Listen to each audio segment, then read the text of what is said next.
Continuamos, hoy hablamos de economía, nos toca hablar de economía con esas previsiones inciertas, con esa incertidumbre que planea sobre nosotros, con esos nubarrones negros que volvemos a ver después de que ya pensábamos que estábamos superando una larga crisis económica, en este caso coyuntural, que padecimos desde 2008. Pero lo cierto es que la economía está enferma, está muy enferma y bueno, pues tenemos que hablar de todo lo que está ocurriendo en el ámbito económico para poder trasladarles a ustedes y que comprendan un poquito mejor cuál es la situación real que tenemos. José Antonio, sí. Estábamos hablando de la deuda. Antes de continuar, quería hacer una matización porque antes hemos dado un dato erróneo. Sí. La verdad es que estábamos hablando de deuda pública. Hemos dicho que en estos momentos la deuda pública se acerca al 120% de la cifra de PIB y que en el Pacto de Estabilidad la cifra de deuda sobre PIB debía estar en el 100%, no en el 100%, en el 60%. La cifra de deuda debería estar en el 60% de la cifra de PIB de cada uno de los países miembros de la Unión Europea y la cifra de déficit por debajo del 3%. La cifra de deuda sobre PIB está en el 120% y la previsión de cierre, el doble. Y la previsión de cierre para este año de déficit público está en el 11% de la cifra de PIB. Esa es la estimación del Fondo Monetario Internacional. Y a este respecto, y profundizando un poco en este tema, esta es una de las características pues que ha hecho que la salida de la crisis en España pues sea todavía más complicada. Existen dos formas de hacer política económica, una es la política monetaria y otra es la política fiscal. La política monetaria ya no está en manos del Gobierno de España, sino que la política monetaria es un instrumento que en la Unión Europea maneja el Banco Central Europeo. Claro. Y además, en materia de política monetaria, pues realmente se puede hacer muy poco cuando decimos que el tipo de la facilidad de depósito del Banco Central Europeo está en terreno negativo, en el menos 0,5%. O sea, el Banco Central Europeo ha seguido una política de inundación de liquidez del sistema y la política monetaria realmente ya puede hacer muy poquito y es cuando realmente la política fiscal podría hacer algo. Pero claro, en el caso español, la política fiscal pues realmente está muy limitada por ese déficit tan galopante pues que año tras año seguimos generando. De hecho se dice que el déficit que no corresponde a ciclo en estos momentos en España se situaría en el 6%. Es decir, tendríamos, con independencia del momento de ciclo en el que se encuentra la economía española, un déficit estructural del 6%, lo cual es una burrada, porque estamos hablando del orden de los 70.000 millones de euros todos los años que gastamos más de lo que ingresamos y además con carácter estructural.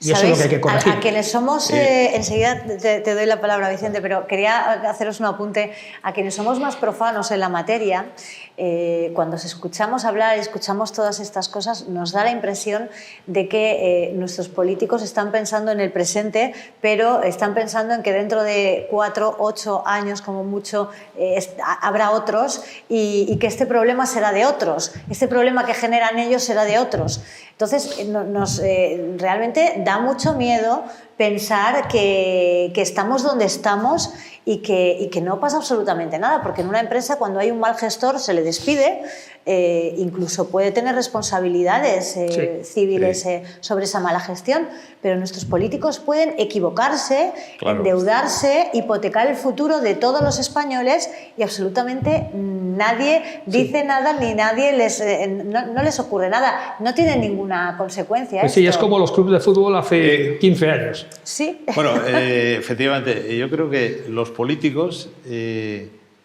piensan a corto plazo. Piensa a la legislatura que han vencido o han ganado. Efectivamente, esa es la sensación que nos da. Y no piensan a largo plazo, porque no son estadistas. Vamos, hay que matizar el político del estadista. O sea, el estadista es el político que va a largo plazo.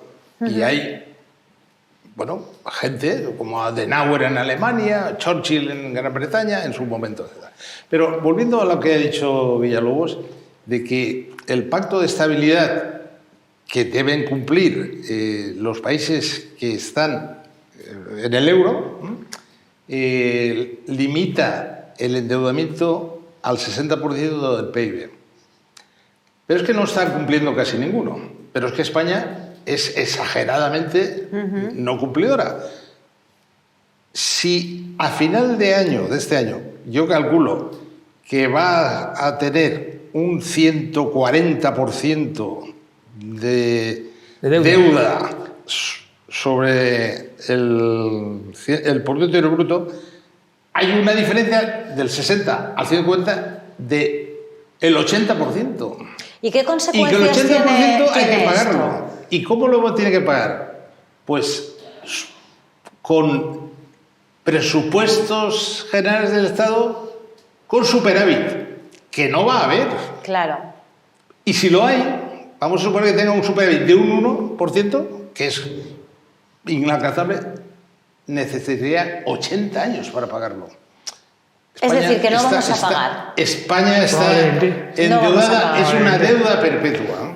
Ajá. Y ahora, vamos, o por lo menos hasta donde llegan mis conocimientos, estamos en una situación como no ha ocurrido en el siglo pasado, ni en lo que va del siglo.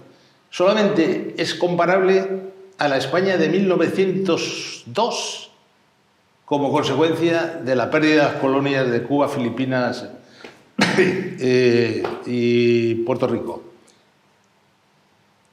¿Qué va a pasar? Pues no lo sé. La solución es que las empresas españolas y tal, pues no sé cuánto, ya están desvalorizándose y están entrando muchos fondos de inversión especulativos que están comprando por ahí, que está barato, etcétera. Y nos vamos a encontrar por una situación en la que nuestra voluntad o nuestra soberanía va a estar bastante coartada. Ya lo está en política monetaria, como ha dicho Villalobos. Y en política fiscal, pues van a subir los impuestos de una manera u otra. Es que además el aparato del Estado español es un aparato, como decía Hobbes, un tratadista inglés, que es Leviatán. Leviatán es un monstruo tan grande que cada vez necesita más.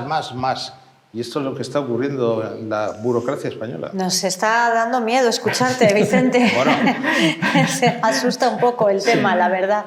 Esto bueno, tiempos complicados que se lo tenemos. Yo cuando en algún foro se comente o se diga la típica frase de esto es como una guerra, diré, no, bueno, que va, esto es como cuando perdimos las colonias. Sí. La crisis, te citaré, Vicente, con tu permiso. Crisis Fini Seculorum de 1998. Sí, señor. La crisis de fin de siglo. Bueno, a mí me gustaría... afortunadamente, las instituciones financieras actuales son mucho mejores que las de 1898. Me gustaría, 1898. Francisco, cerrar el tema del informe del Observatorio Financiero para poder hablar un poco de los concursos y de las ayudas. Que un poco por resumir, el año ha sido muy malo, hemos tenido un descenso del Producto Interior Bruto, como hemos comentado, del 11%.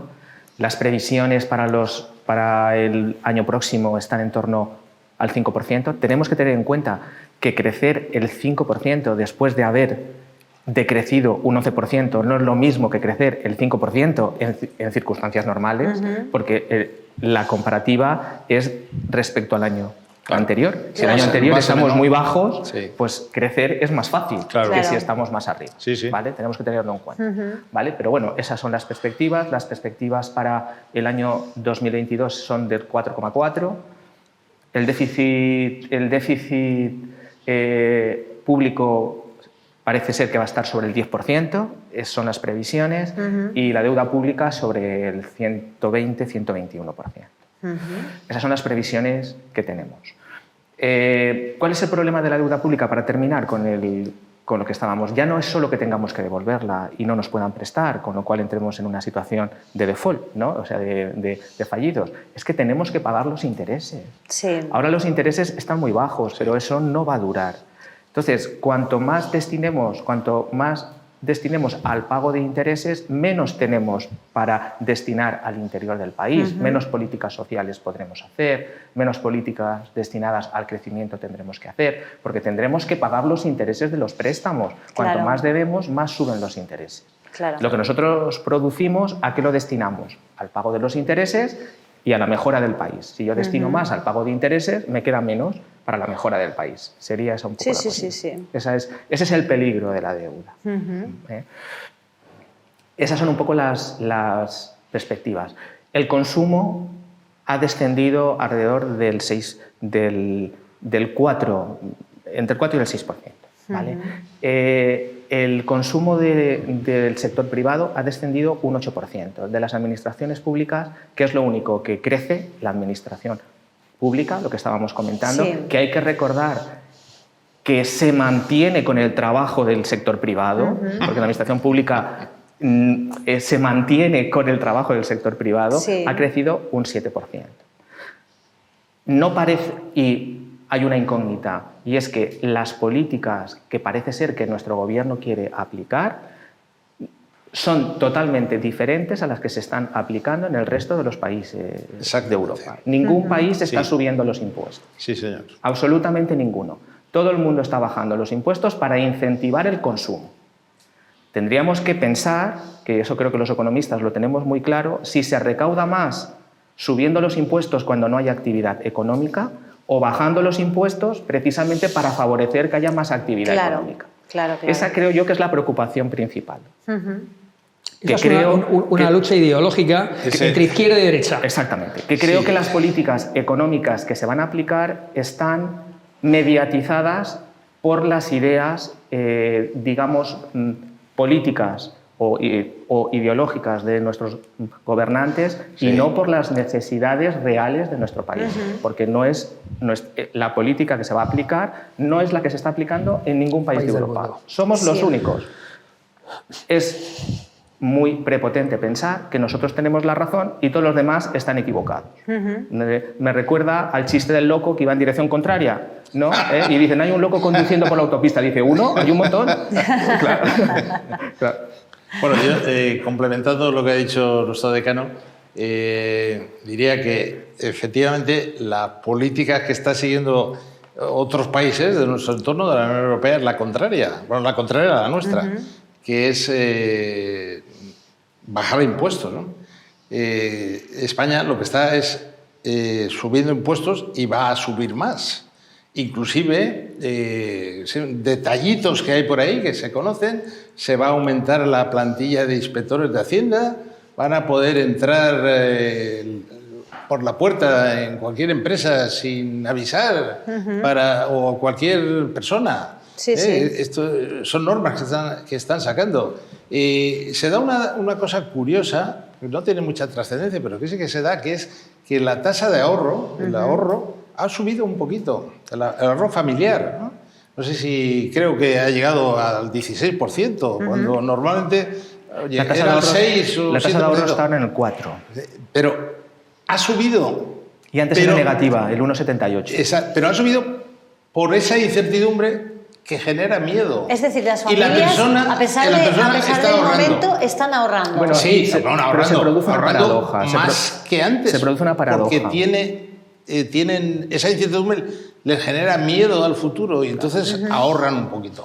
Es una curiosidad, ¿no? La renta disponible ha descendido, es decir, las familias tienen menos dinero para gastar, ha descendido un 2,1% más o menos. ¿Vale? El consumo ha descendido un 8% y la tasa de ahorro ha subido sobre un 4%. ¿Pero por qué? Porque a pesar de que la gente tiene menos dinero para gastar, pues gasta mucho menos. Claro. Es decir, yo tengo menos dinero y encima gasto mucho menos. Claro. Pero gasto mucho menos ¿por qué? Psicológico, ante la incertidumbre. Ante la incertidumbre gasto menos. Claro. Y entonces la tasa de ahorro ha subido. Bueno, pero tengo menos dinero disponible para gastar. Nos hemos empobrecido, todos. Nos hemos empobrecido. No, quería decir que se está hablando de ERTES, hay muchos ERTES. El gobierno o el Estado o la administración pública no ha hecho ERTES. O sea, que todos están y ninguno ha sufrido. Ninguno está en ERTE. Ninguna, están ahí petrificados. Vamos a avanzar porque si no, no nos va a dar tiempo a acabamos. tocar los dos temas que nos quedan.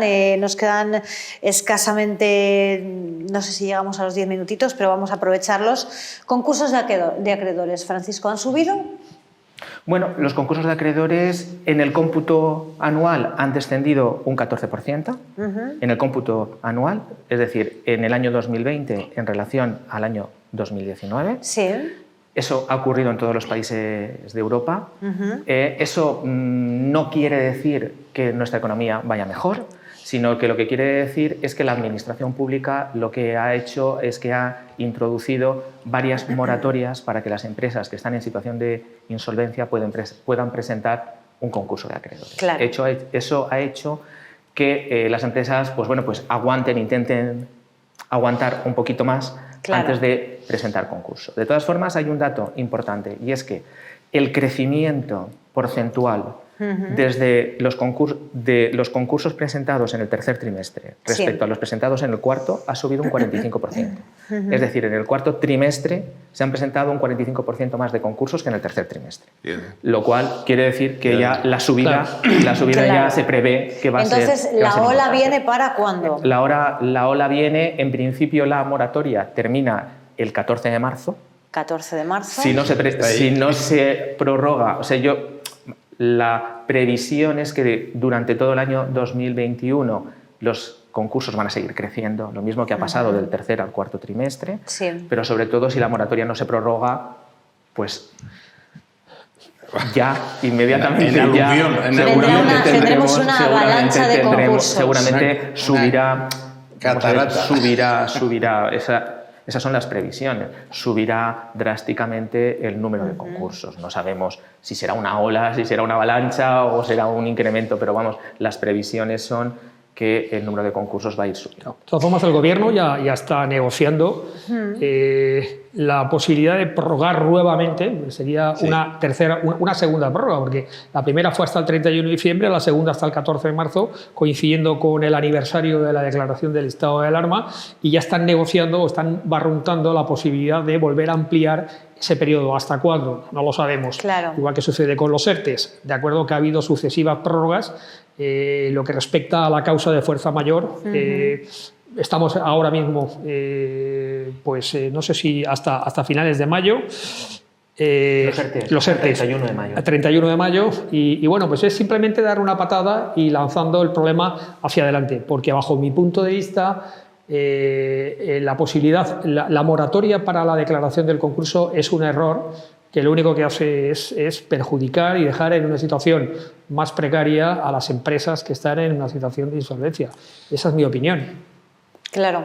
En total, en el año 2020 se han presentado 6.100 concursos de acreedores. Tenemos que recordar que esta cifra es muy inferior a la que se presenta en la inmensa mayoría de los países de Europa. Portugal, que tiene un Producto Interior Bruto 5 o 6 veces inferior al nuestro, presenta más de 3 veces más concursos que nosotros. Pero eso no es porque su economía funcione peor, es porque nuestras empresas, por varios motivos, es decir, quizás por la cultura, en parte, quizás porque el procedimiento concursal sigue siendo complicado, ¿vale? Por muchas cuestiones, presentan menos concursos. De hecho, hay un indicador que es comparar el número de concursos que se presentan con los pagos del FOGASA. El FOGASA sabemos que es el Fondo de Garantía Salarial que actúa cuando hay una situación de insolvencia y la empresa no puede pagar. Entonces paga el FOGASA. Los pagos del FOGASA son muy superiores. O sea, las empresas a las que el FOGASA tiene que ayudar o que tiene que pagar a sus trabajadores tienen un número mucho más elevado que el número de concursos que se presentan. ¿Eso qué quiere decir? Que hay muchas empresas en situación de insolvencia que no presentan concursos. Claro. Y que cierran, digámoslo así, bajando la persiana y no presentando concursos. Hay otra circunstancia también muy importante, y es que se ha producido, muy importante por lo que significa, ¿vale? Y es que se ha producido un descenso muy importante en el número de concursos, y aún así han subido los del tercer al cuarto trimestre, pero en el año 2020 se han presentado muchos menos concursos de personas físicas no empresarias. Lo que se llama esa famosa segunda oportunidad. Han descendido en el último trimestre casi un 90%. ¿Por qué? Porque se ha aprobado el texto refundido de la ley concursal y ha quedado claro con el nuevo texto refundido de la ley concursal que el crédito público no se exonera. Es decir, que para tener derecho a la segunda oportunidad no tienes que deberle nada a la administración pública.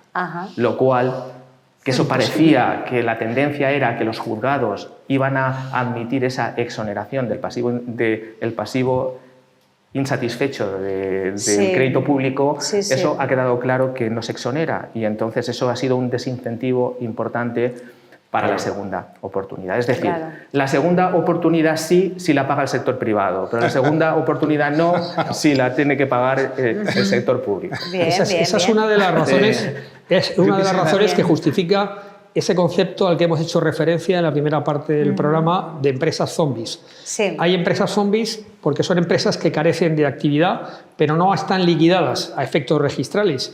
Y no se pueden liquidar a efectos registrales porque para liquidar una empresa a efectos registrales no tienes que deberle dinero a nadie. Claro. Y es muy frecuente que las empresas que no tienen actividad, pues al primero al que deben dinero es a la propia Agencia Estatal de Administración Tributaria. Claro. Por lo tanto, es imposible liquidarlas. Yo quisiera, si me permite, añadir otra cuestión adicional, que es la famosa ayuda que vamos a recibir de la Unión Europea. Se calcula que el presidente del gobierno actual logró un éxito enorme hace un año en una reunión de los jefes de Estado y de Gobierno de la Unión Europea, y consiguió 140.000 millones de euros para España. De los cuales la mitad era una donación y la otra mitad en préstamos blandos de poco interés. Bueno, pues ese dinero la Unión Europea lo va a dar a plazos. O sea, no ha dado ni un céntimo todavía. Y lo empezará a dar este año, el 21, el 22 y el 23. Y en España, para canalizar esa ayuda, se ha reunido la ministra de Hacienda con los consejeros de las comunidades autónomas para ver cómo canalizan ese dinero, y fue hace 2 semanas aproximadamente, y perdón que lo diga, pero fue un gallinero, todos allí gritándose y diciéndose palabrotas, y salieron sin ninguna conclusión, porque todos querían la mejor parte de la tajada de esos susceptibles 70.000 millones que pudieran llegar. Yo escribí en mi blog, que tengo un blog, y puse, qué vergüenza, la vergüenza de los políticos de ello. Y además, tampoco está claro que la Unión Europea nos vaya a dar el dinero, porque va a exigir unas condiciones de las cuales están, que no varíen la legislación laboral que hay ahora, que parece que el gobierno la quiere cambiar, y que el Consejo General del Poder Judicial, que lo solucionen, pero que lo solucionen correctamente, ¿no? Y algunos matices menores. O sea que tenemos hasta la inseguridad de que lleguen esos 140.000 millones, que puede que lleguen, será a largo plazo, y ya veremos si llegan. Si me permites, al respecto de este programa Next Generation, que está dotado con 750.000 millones de euros, de los que en principio a España le tocaban 140.000, tengo que decirte que recientemente se ha revisado cómo estarán las cosas en España, se ha revisado al alza la cantidad que se le va a asignar a España, y se ha aumentado en 10.000 millones, ahora son 150.000 millones de euros, con lo cual España se convierte en el primer país receptor de fondos como consecuencia de ese programa plurianual que pone en marcha la Unión Europea. Y al respecto de lo que decía Vicente, efectivamente los fondos se van a ofrecer 2 veces al año con carácter semestral, y eso sencillamente es porque los países que van a poner el dinero pues no se fían de los países que lo van a recibir, con lo cual cada 6 meses se van a revisar los programas a los que se puede prestar ayuda, porque hay una categoría de programas, a los que se le van a poder asignar fondos. Son proyectos fundamentalmente basados en la transición ecológica y digital, programas medioambientales, y cada 6 meses se van a revisar los hitos marcados en cada uno de esos países, que en el caso de que se vayan cumpliendo, pues irán haciendo que se vayan desembolsando los fondos. Tengo mis dudas, y además la historia nos dice que es así, tengo mis dudas que al final esos 150.000 millones de euros lleguen donde tienen que llegar. Y efectivamente, por complementar lo que acaba de decir, ese dinero vendría para hacer cosas, no para cubrir deudas que ya se tienen. Eso hay que En tenerlo fin, cuenta. panorama poco... No pinta bien. Poco no pinta bien, pinta bien. efectivamente, no pinta bien sería la frase. Vicente, has dicho que tienes un blog. Leer un blog escrito por el vicedecano del Colegio de Economistas creo que puede iluminar e ilustrar a cualquiera, así que dinos, por favor, cómo podemos acceder a ese blog. Bueno, se llama Vicente Llopis Pastor, todo junto, en minúscula, .blogspot, blogspot.com. Muy bien, pues estaremos muy pendientes porque además sabemos que eres muy prolífico y que escribes mucho, mucho y bien, mucho y muy bien. Muchas gracias. Bueno, algo de economía del colegio y algo de historia también. Bueno, pues estaremos muy atentos. Nos queda muy poquito tiempo, pero a mí me gustaría acabar hablando de esas ayudas anunciadas recientemente por el Estado para los sectores más desfavorecidos, más castigados por la crisis económica derivada de la crisis sanitaria. Francisco, ¿qué está pasando con estas ayudas? Bueno, pues por empezar con lo que ya habíamos comentado, la administración pública, para coadyuvar esta situación de crisis sanitaria que ha producido esta crisis económica, pues ha arbitrado una serie de ayudas. La administración central, por su parte, arbitró el tema de los ERTEs. No era nada nuevo, ya existía, era algo que existía en la normativa laboral que ellos mismos pretendían derogar, pero que afortunadamente todavía estaba ahí. Sí. Eso yo creo que ha sido una medida acertada. También el tema de las ayudas financieras de los ICOs. Como hemos comentado antes, quizás la pata, digamos, que no ha sido la adecuada ha sido la de las ayudas directas a los sectores más perjudicados, ¿no? En eso sí que se echan falta, que han habido muy pocas ayudas. Vale. Hubieron unas ayudas en su momento, en marzo, con el primer estado de alarma, sí. Básicamente unas ayudas autonómicas y unas estatales, y ahora con la nueva situación en la que nos encontramos, en este nuevo estado de alarma, y que en la Comunidad Valenciana concretamente se han suspendido las actividades para ciertas empresas, pues bueno, pues hay una nueva tanda de ayudas, ¿no? Las ayudas estatales directas son para los autónomos y para las empresas que cumplan determinados requisitos muy restrictivos, requisitos o que hayan cesado la actividad o que la cifra de negocio sea muy baja, que van a cumplir muy pocas empresas y por cantidades muy pequeñas. Y en el ámbito autonómico, pues más de lo mismo. Muy poca cantidad, 600 euros, ahora hay una de 300 euros para los sectores pues, que han sido muy perjudicados. Muy pocas ayudas y muy restrictivas. Y centralitas colapsadas. Exactamente. Bueno, tenemos que dejarlo aquí, no nos queda más tiempo. La verdad es que se hace corto, hay tanto que decir, hay tanto que contar, pero también es cierto que la actualidad económica avanza a un ritmo vertiginoso, así que pronto nos volveremos a dar cita aquí en el Colegio de Economistas de Alicante para seguir hablando de economía. ¿Os parece? Esperemos que la próxima vez que hablemos tengamos el panorama un poco más claro, se hayan abierto las nubes. No seamos pesimistas tampoco. No, por favor, la esperanza no debemos perderla nunca, y tenemos el optimismo que seguir luchando tampoco. Y seguir trabajando para que todo vaya un poco mejor. Efectivamente. Daremos cifras para que alguien las interprete. Claro, qué remedio. Bueno, muchísimas gracias a los tres, ha sido un placer como siempre. Muy bien, muchas gracias por la Gracias a invitación. vosotros. Gracias también a ustedes por seguirnos un día más. Esperamos haber arrojado algo de luz sobre tanta oscuridad que ahora mismo rodea a la economía de todos. Nos vemos pronto.